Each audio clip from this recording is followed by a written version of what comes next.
It is better to be feared than loved, if you cannot be both.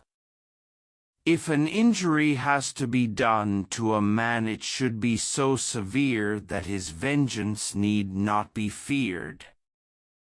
Men should be either treated generously or destroyed, because they take revenge for slight injuries, for heavy ones they cannot. Men ought either to be indulged or utterly destroyed, for if you merely offend them they take vengeance, but if you injure them greatly they are unable to retaliate, so that the injury done to a man ought to be such that vengeance cannot be feared.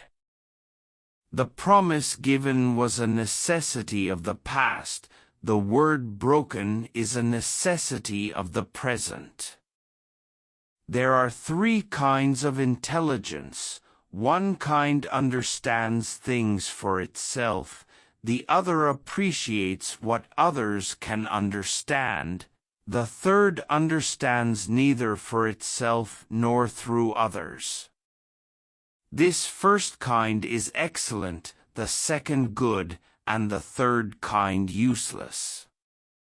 There is nothing more difficult to take in hand, more perilous to conduct, or more uncertain in its success, than to take the lead in the introduction of a new order of things. The first method for estimating the intelligence of a ruler is to look at the men he has around him.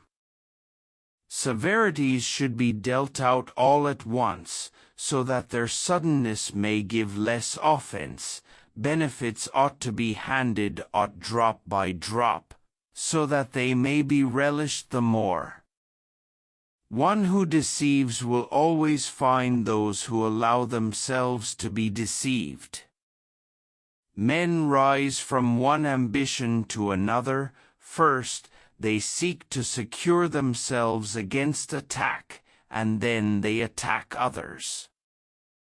No enterprise is more likely to succeed than one concealed from the enemy until it is ripe for execution. When you disarm the people, you commence to offend them and show that you distrust them either through cowardice or lack of confidence, and both of these opinions generate hatred. War should be the only study of a prince. He should consider peace only as a breathing time which gives him leisure to contrive, and furnishes as ability to execute military plans. Men are so simple and so much inclined to obey immediate needs that a deceiver will never lack victims for his deceptions. A son can bear with equanimity the loss of his father, but the loss of his inheritance may drive him to despair.